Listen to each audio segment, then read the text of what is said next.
Welcome on this walkthrough of the Dashjoin low-code development platform. We'll be going through this tutorial that we also have on the website that you can see up here. For this tutorial, we assume that you have the system up and running. For instructions on how to get there, you can check out the installation section here, where we have a WAR file download as well as a Docker image to easily get you started. Okay. So let's switch over to the browser here, and we can log in using the admin and the DJ default password for the demo installation. And first thing we're going to do is we're going to check out the different databases. So we can, I'm already on this page, so you can click on this icon here to configure databases. And you can see that we have the Northwind database in the system already. The Northwind database is a sample database from Microsoft, which is a mini ERP system. And what we want to do is to augment this. So we assume this is some sort of ERP system that is managed by a different application, and the Dashjoin platform has access to this. And now we want to build a user portal that allows our users to log into some sort of web portal in a multi-tenant fashion and submit some sort of requests here. And we're going to build this small application using the platform in the next couple of minutes. So first thing we're going to do is we're going to create a new database. We're going to have a SQLite database, and with the connection string here, and we're just going to use delete this path over here to make sure that the folder exists. And we just created this connection to this new SQLite database. I can now click on the database over here and check out the database management table over here, and we're going to create a new table, and we're going to call it requests. So this will be the table where our user requests will be filled in.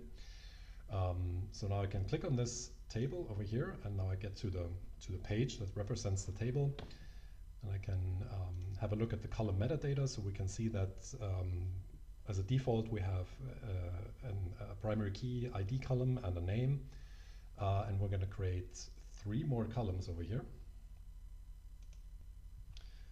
So the first one we'll call submitted, and that should be a data type. That's the timestamp of when the request is submitted. So let's create the column. You can see it shows up automatically. The next one will be the user. That's a string. That will be the user that submitted the request. And the third one will be a customer. And that's a link to the Northwind database, which has a customer table. All right, so far so good. So that was pretty easy. Now let's go back to the database, and we can have a look at the requests here. And as you can see, we have a on this dashboard we have a table display ready, and we also have a form where you can submit some new data. So let's just submit some test stuff over here, just so you can see how this works out. I can create this new record, and it shows up over here in the table. I can also try to recreate the same thing, and you see that I have a primary key violation. So I need to change the primary key over here to make sure that I can enter the data. I can also immediately start browsing the data, so I can click on this over here, and I can make changes.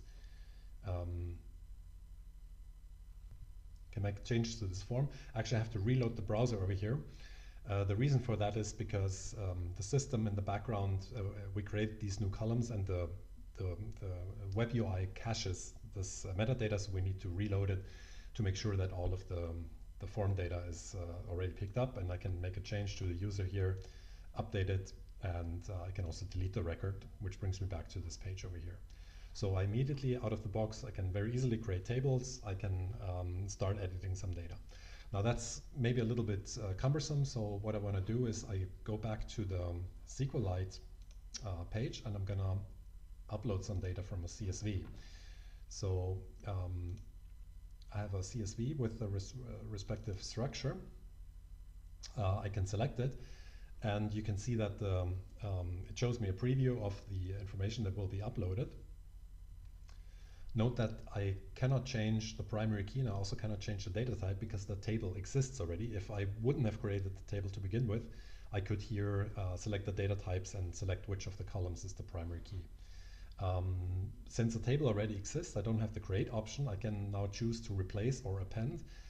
Since I only entered some crappy test data, I'm not going to append, but I'm going to replace the table, which means I will delete the existing data. So since that's a permanent operation, I have to confirm this by typing in delete tables. Note that it's tables plural because I can upload multiple CSVs or an Excel spreadsheet which can contain multiple tables at once. Okay, so now we can go back and look at our requests, and we have a couple of requests over here. And now let's see where we go from here. So the next thing we want to do is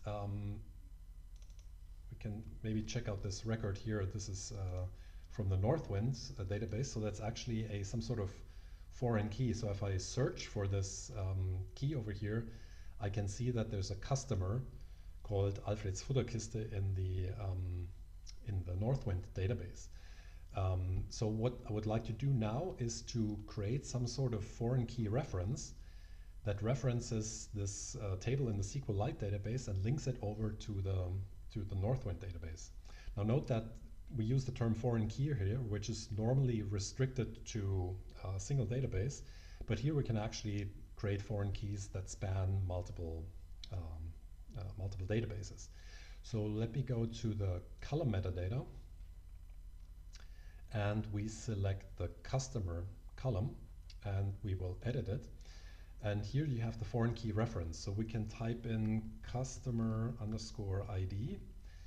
And there's a bunch of keys in the Northwind database, but this is the right one. So this is the orders table, this is the customer demographic, but this is the real customer ID. And I can now basically tell the system that this is a foreign key reference. And I'm just going to save it. And now immediately, you may not have noticed this, but you can see that these strings here now became hyperlinks. So just because I set this foreign key reference, I can now click on Alfred's Futterkiste and go from my sample request data to this customer record. And down here on the customer record, I have the incoming and outgoing links, so the related records. These are the related records in the Northwind database, but this is the one that actually points back to my requests. So I can now start to navigate back and forth between these tables. So this is pretty cool. Now what's not so nice is that I have these numbers 1, 2, 3 over here. We have this with order IDs or the orders as well. So that's maybe something I would like to change. So maybe we want to have a nice name for the requests. And I can do this the following way. So I can navigate to the requests table, go to the table metadata, and there is a field called djlabel. And for the djlabel, I can type in this $sign and use this template notation. So this basically means that rather than using the primary key as the label for the hyperlink, I would like to use the contents of the name field. Okay, so let me update this and save this metadata. And now this is loaded in a lazy way. So if I now start to click on this record 1, you can already see that the window title changed to "Can you please send me an offer" rather than 1.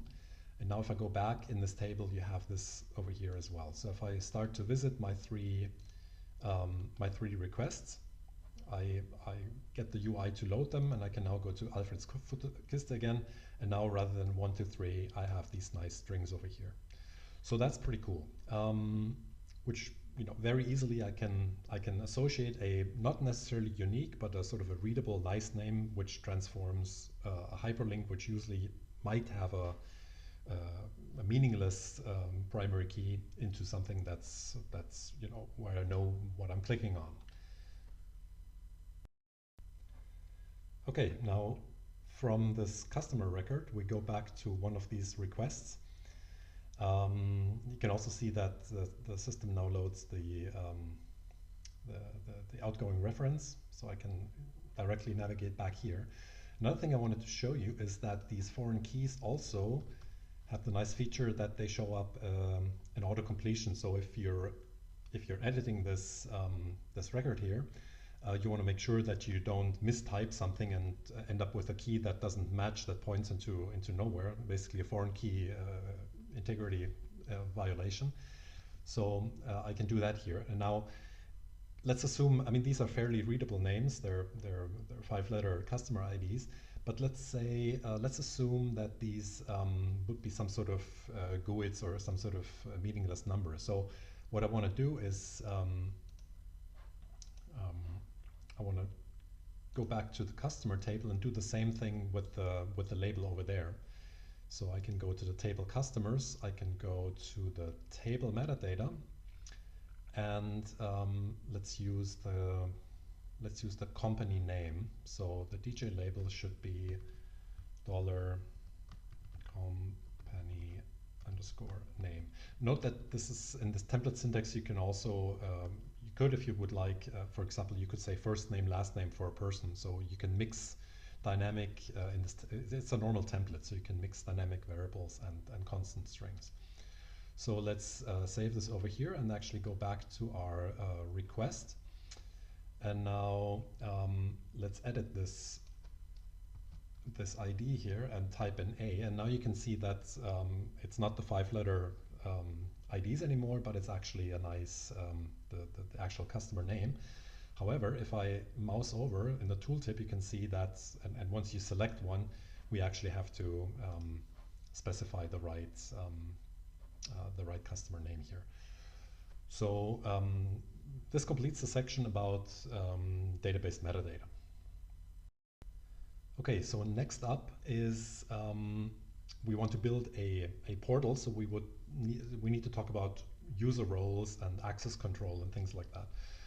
So in this default setup, we have a very simple identity management system. It's basically just a realms.property file, and we have 2 default users defined. One is called user with password DJ, and the second one is admin with password DJ. And they're in 2 different roles, and we can check this out on this general information tab. And up here you can see that I'm currently in the admin user and also in the admin role, and you can see that there's a couple of system roles. There's authenticated and admin, and so these are roles that the users are mapped to. So let me use a different window. So we are using an incognito window to make sure I have a different session. And let me log in as the user. So this looks quite similar, but you'll notice that the toolbar actually looks a bit different. So we have a lot less icons. So for instance, this info page is actually not linked because it's not deemed to be useful for non-admin users. Here I'm in the user, I am the user, so that's my username. I am in the authenticated role. And I can also get to this hyperlink now. But if I, for example, navigate to this role here and I would like to delete it, I'll actually get an error message because I'm not an administrator. I cannot make, I can actually read this configuration information, but I cannot make any changes to it. Likewise, if I go to my home page and I navigate to my requests table,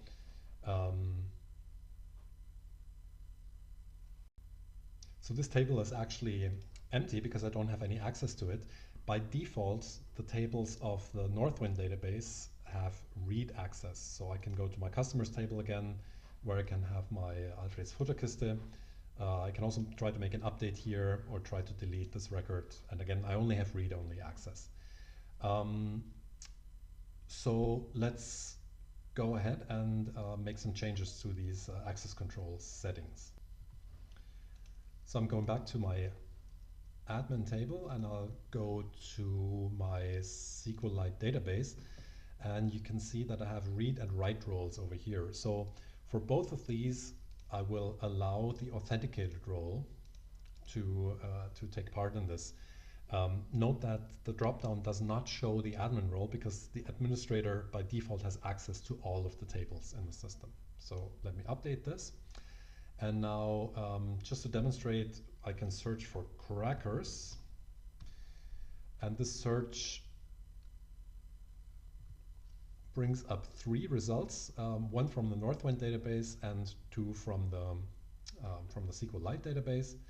And if I go here now and I also search for crackers, we'll get the same result.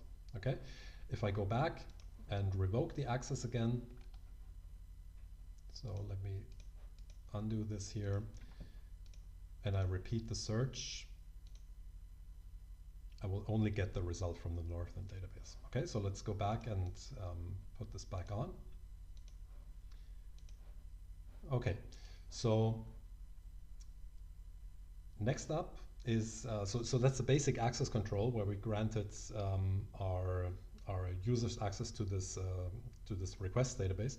Next up, we want to actually build the portal and build the GUIs that allow them to enter data. Okay, first thing we're going to do is we're going to go to these dashboard pages.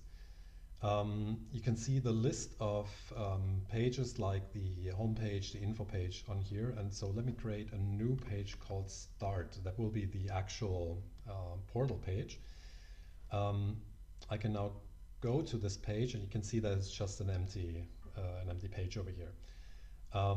Next thing I want to do is I go to the general information and to the system roles, and I go to the authenticated role, and I can actually specify the home page. So let me say that users in this role should not go to the normal home page, but should go to the start page instead. So let me update that.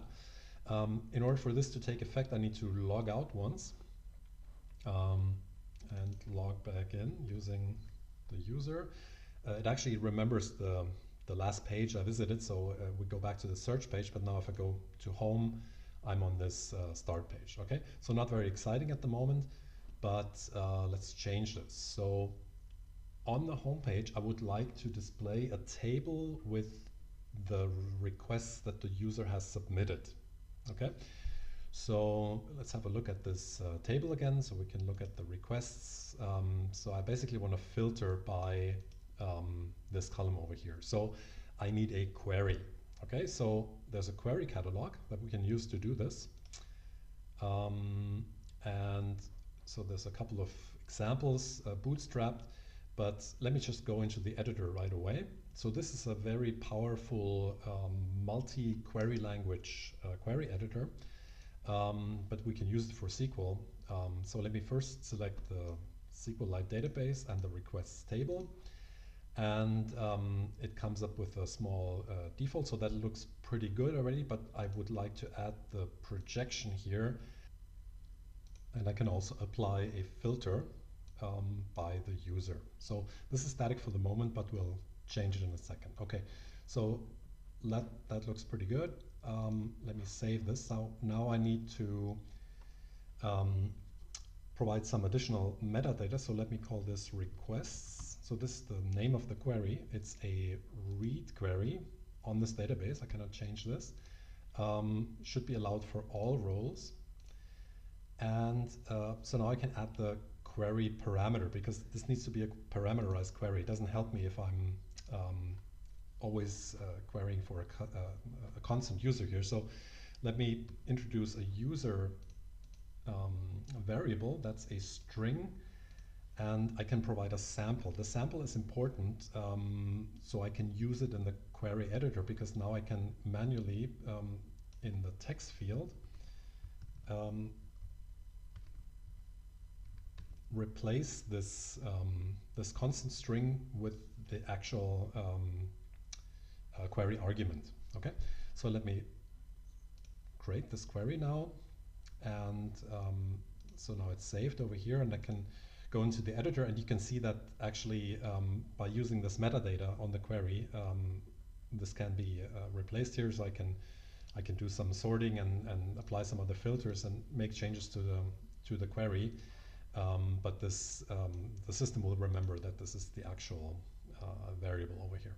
Okay, so now that I've established this this query, I can now go ahead and place it on the dashboard. So let's go back to our start page, And now we actually we see the layout editor for the first time. So let me use this pen over here to enter the layout mode. And you can see there's a single widget on here, and I can start to edit this widget. And it's a text which displays new page at the moment. And so let's choose the table widget. The table widget needs a query, so we use the requests query that we just created. We need to tell the system which database to run it on, so that would be the SQLite database. The title is not new page, but my requests. And let's submit it for now. Okay, so now I don't see any data to display, and that's because we haven't specified the query parameter. So let's go back in. And so this is the first time we use an expression. So expressions always start with an equal sign.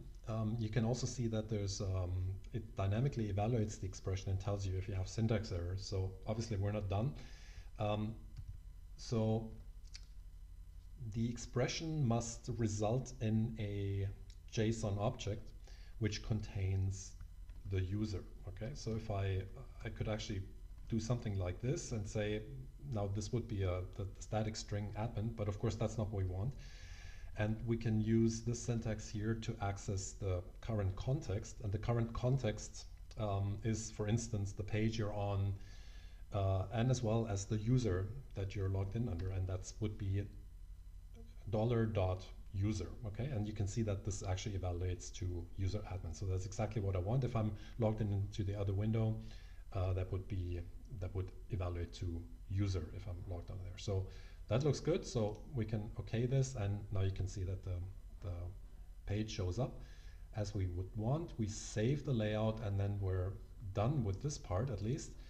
So I can refresh the page over here, and I can see that I get my 3 user requests over here, and over here I get my single request, because now you can see that on the same page, because of a different page context, we get different query results. Okay, so now we're almost done. We just need a button to submit a new request. Okay, so for this we go back to the edit mode, and we add a widget which is just placed next here. Actually up here, that's maybe for a different video, we can change the page layout and choose a grid layout and so on, but we'll leave it at this default wraparound layout for now. And so here we use the button. The text, that's actually the text on the button, so we'll call this submit, and the title should be a new request. And so now down here we can provide input for this, and we actually need a single input. So that's the actual request text. We have 5 columns in the table. One is actually just to demonstrate this foreign key methodology, so we can forget about the customer table.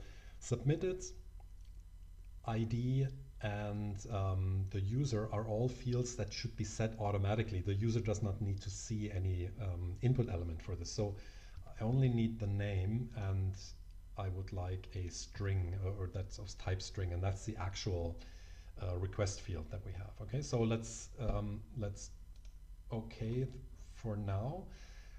So you can see that now I have some more layout options. This is the actual root form, so in case the form has more elements, and this is the actual name element, so I can actually go in and also change the title, so that would be your request. And maybe I can so I can have a format here, so to make sure that there's some sort of input validation. I actually want to have a text area, and we can also apply some CSS here, so to say, because the text area should be a little bit bigger, and let's make it 400 pixels wide and 200 pixels high. Okay, that would be the height. And okay, so let's save it for now. So looks pretty good, but the button doesn't do anything yet because we haven't told the system what to do. So let's go back in and edit the button. Okay, so now we have two options. This would be if I want to have the button navigate somewhere, so that's not what we want. We want to actually do something and print the result.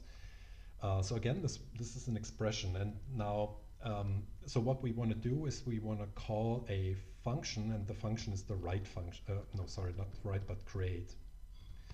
We want to create a new record, okay?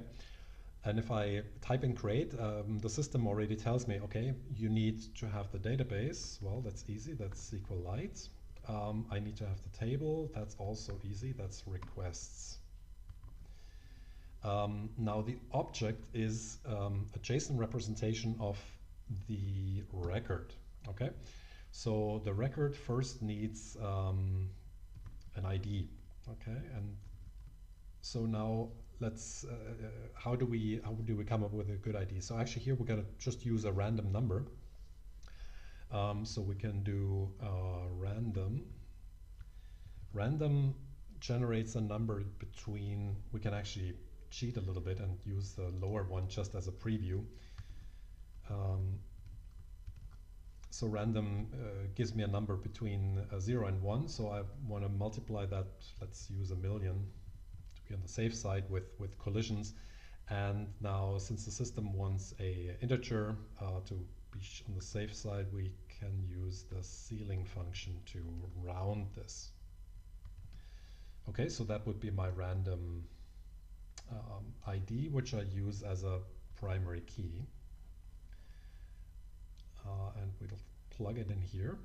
Next, we also need the user. Well, we've done this before for the query catalog, so that's easy. That would be $user. Next, we want to have submitted. That would be the timestamp, and there's a function which is called now. And finally, the last is the actual important payload. That would be the name, and this is stored again in the context, and it's in the form, because that's sort of the form that's associated to the button, and the form has a field called name. Remember, that's the name we gave it as the parameter. So that would be the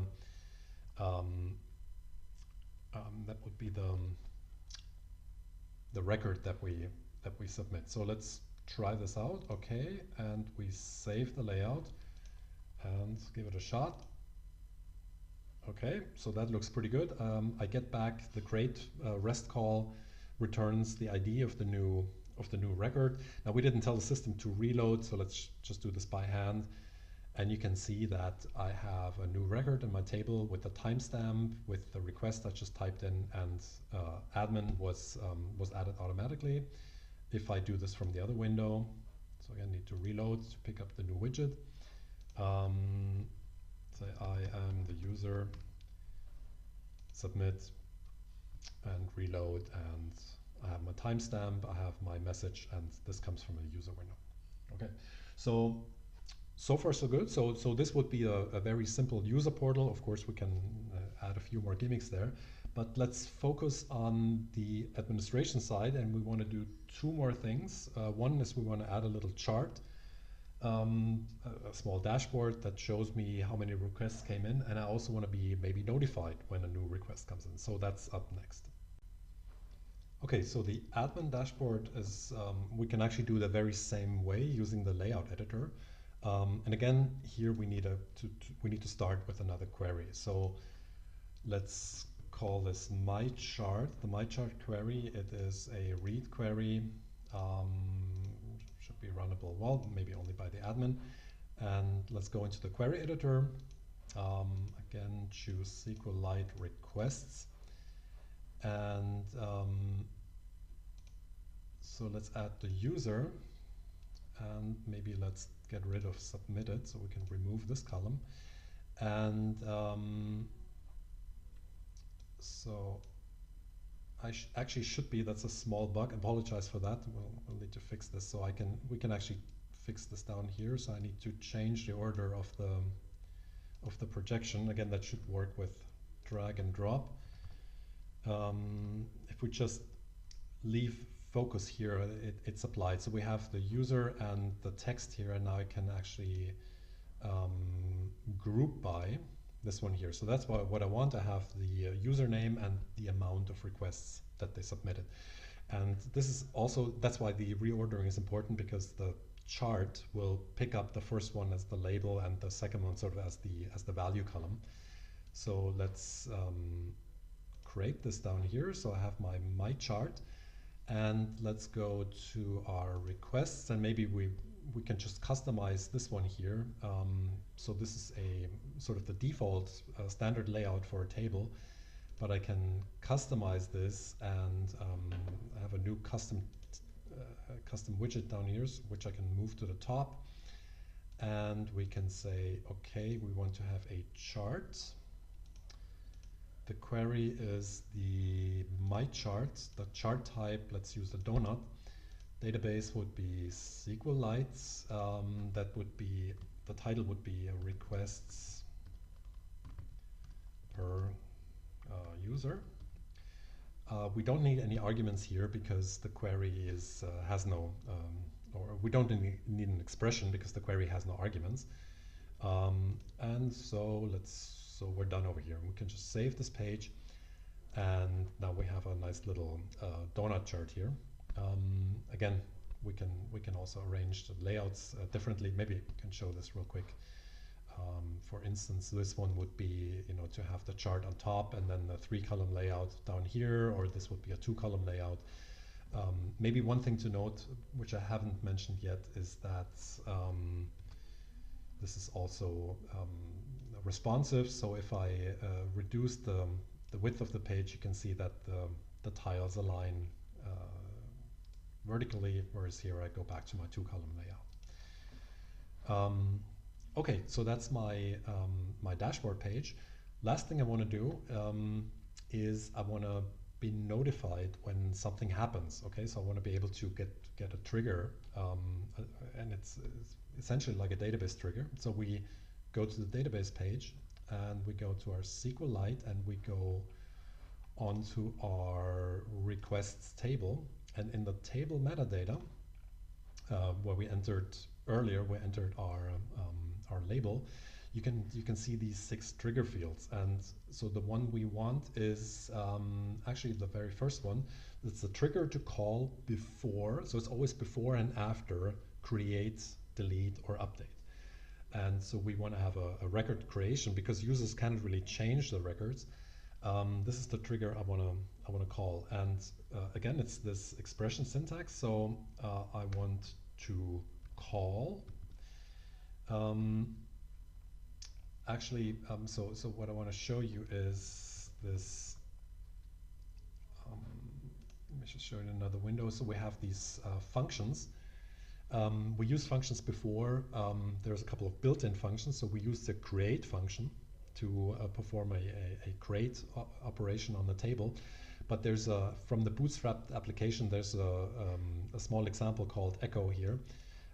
And you can also, for example, define email functions and so on. So with email, for instance, you would create usernames, passwords, and the email server properties, for example. So we won't do this in this video, but we have a small echo service, and that's, or the echo function, and that's the one I want to call.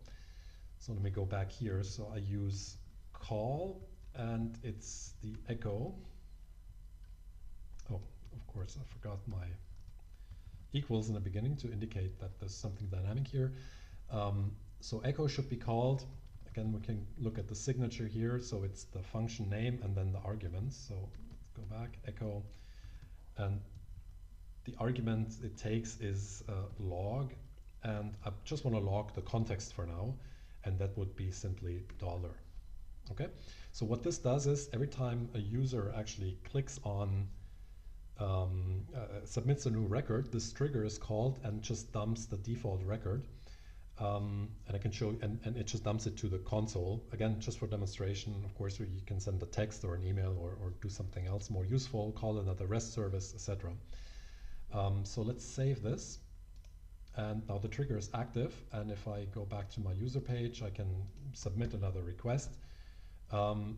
But now if I actually go to my console, you can see that this line shows up here. So this is the database, this is the command, great, this is the table, and that's the object that was submitted, that's the text here.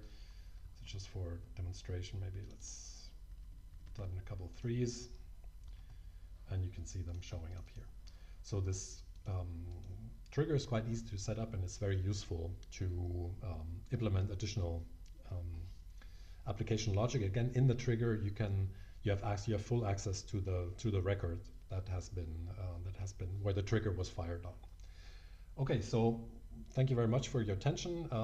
Turned out to be a little bit longer than 15 minutes, but I hope that you got a good overview of the power of the platform, and specifically note that, I mean, there were a couple of expressions that are somewhat like coding, but other than that, we're able to build a fairly sophisticated application with access control, with dashboards, with notifications, etc. in, well, around about 20-25 minutes, and without really writing a single line of code. So thank you very much for your attention, and let us know what you think and which features you would like to see in the coming versions.